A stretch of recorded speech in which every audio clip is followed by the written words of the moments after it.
अयोध्या में राजा राम का दरबार। राजा राम, राजा राम।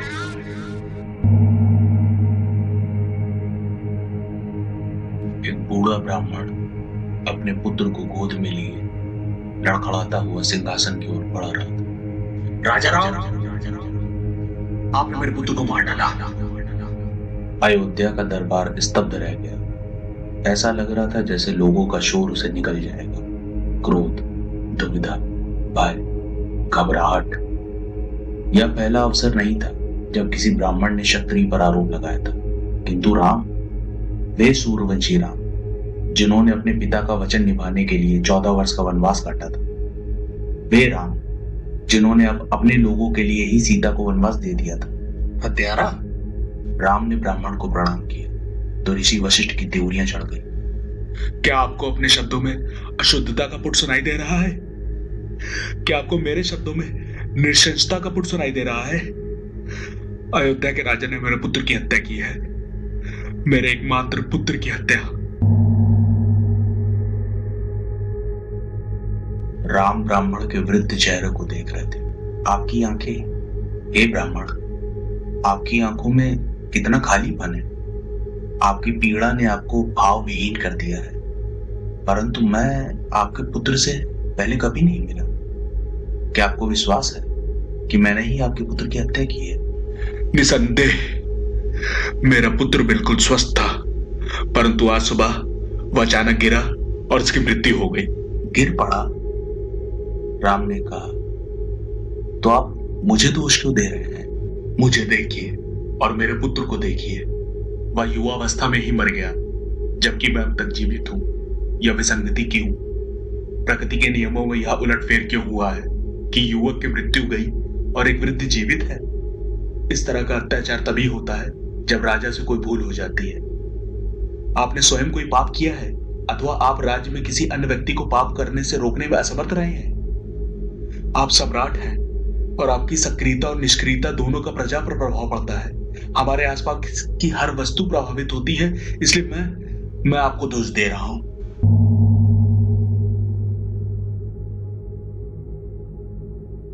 ये सत्य कह रहे हैं।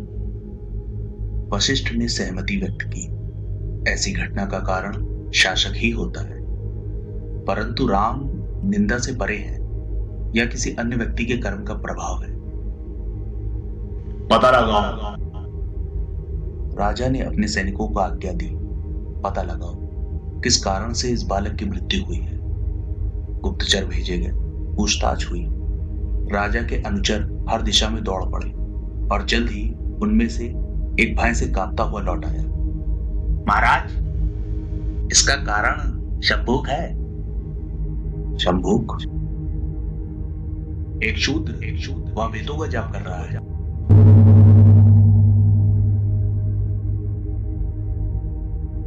सब चकित रह गए। लोग इसे समझ नहीं पा रहे थे, क्योंकि इससे पहले ये दो शब्द एक साथ कभी नहीं कहे गए थे, क्योंकि दोनों शब्द एक दूसरे से दूर रहते थे। शूद्र वेदों का जाप कर रहा है। लोगों की शिराएं मानो ठंडी पड़ने लगी। शूद्र वेदों का जाप कर रहा है। इस घटना की भयावहता उन्हें समझ में आ रही थी। शूद्र वेदों का जाप कर रहा है। एक मंत्री ने गुस्से से कहा, यह पाप हमारे राज्य के बीच पनप रहा है। इसी पाप से उस निर्दोष बालक के प्राण लिए गए हैं। त्रेता युग में शूद्रों को तपस्या करने का अधिकार नहीं है। वशिष्ठ ने सहमति व्यक्त की। केवल कलयुग में ही वह इस काम को कर सकते हैं। शंभूक ने नियम का उल्लंघन किया है, उसे रोका जाना चाहिए, अन्यथा और लोगों के भी प्राण जा सकते हैं।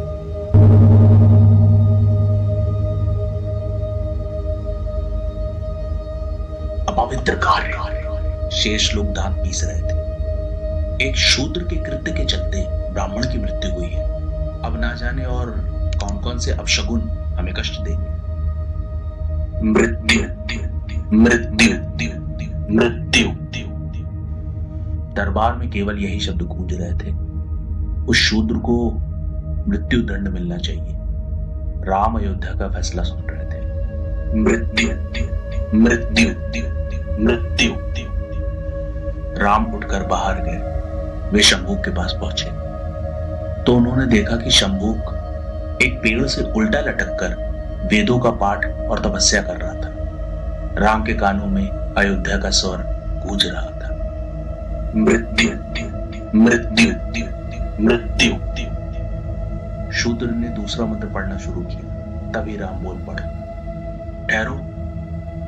राम के मुकुट की चकाचौंध देखकर शंभूक ने पलकें झपकाई। शूरवंशज, आपकी जय हो। तुम निश्चित रूप से यह जानते होगे, इस युग में शूद्रों को तपस्या करने का अधिकार नहीं है।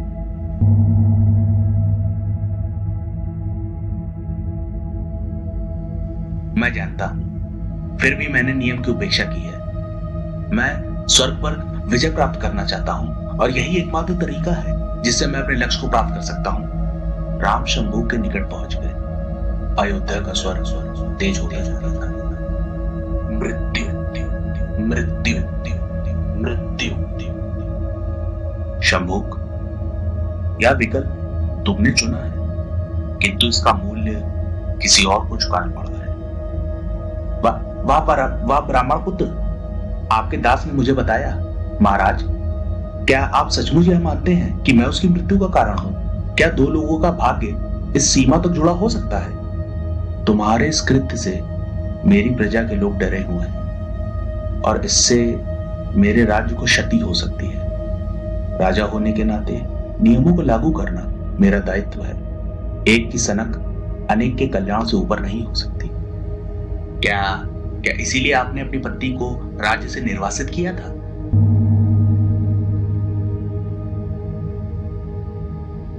मैंने वही किया जो राजा से अपेक्षित था, राम ने उत्तर दिया। तुम मेरे कार्यों पर प्रश्न उठा सकते हो, परंतु मैं अपने सिंहासन, अपनी प्रजा और जन कल्याण से बंधा हुआ हूं और यही मेरा एकमात्र धर्म है। धर्म मूल मांगता है। मैं शासन नहीं करता, केवल सेवा करता हूं। मैं खुद से भी ज्यादा अयोध्या का हूं। तुम संतुलन को बिगाड़ रहे हो, व्यवस्था को उलट कर रहे हो, जैसे तुम स्वयं उल्टे लटके हो। तुम उस पदानुक्रम को चुनौती दे रहे हो जो पत्थर पर लकीर की तरह अंकित है। परंतु क्या पत्थर स्थायी होता है? क्या आपने स्वयं पत्थर को स्त्री में नहीं बदल दिया था? आप निश्चित रूप से नियमों को भी तोड़ सकते हैं। सूर्यवंशी नियमों को तोड़ते नहीं, अपितु उनकी रक्षा करते हैं। सूर्यदेव भी बादलों की इच्छा का पालन करते हैं। जो बादल उन्हें ढक लेते हैं, वे चंद्रमा की इच्छा का भी पालन करते हैं। जब वह हर रात उनकी जगह लेता है, तुम अपने स्वार्थपूर्ण उद्देश्यों की पूर्ति के लिए सामाजिक नियमों का उल्लंघन कर रहे हो। मैं तुम्हें इसकी अनुमति नहीं दे सकता। परंतु राजा त्रिशंकु भी तो आपके वंश के थे। उन्होंने भी तो नियम तोड़ने का साहस किया था मेरी तरह। उन्होंने भी देवलोक जाने का प्रयास किया था। इसलिए वो अधर्म में लटके रहे हैं। शंभूक, मेरी बात मान लो, क्योंकि उनकी तरह तुम भी अपराध कर रहे हो। मैं तुम्हें आज्ञा देता हूं, तुम तपस्या को तुरंत रोक दो। इसके बदले तुम्हें इसका मूल्य दिया जाएगा। महाराज, आप मुझे प्रलोभन नहीं दे सकते। आप केवल मुझे मार सकते हैं, किंतु आपकी दृष्टि में एक शूद्र ने नियम तोड़ने का साहस किया है।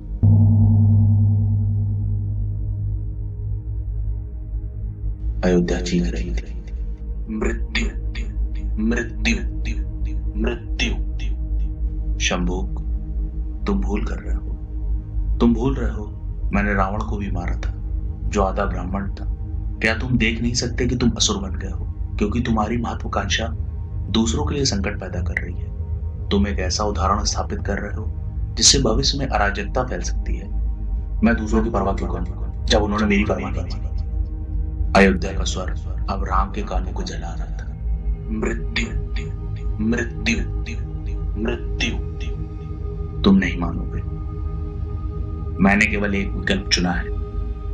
अयोध्या अब राम पर हावी हो चुकी थी। मृत्यु।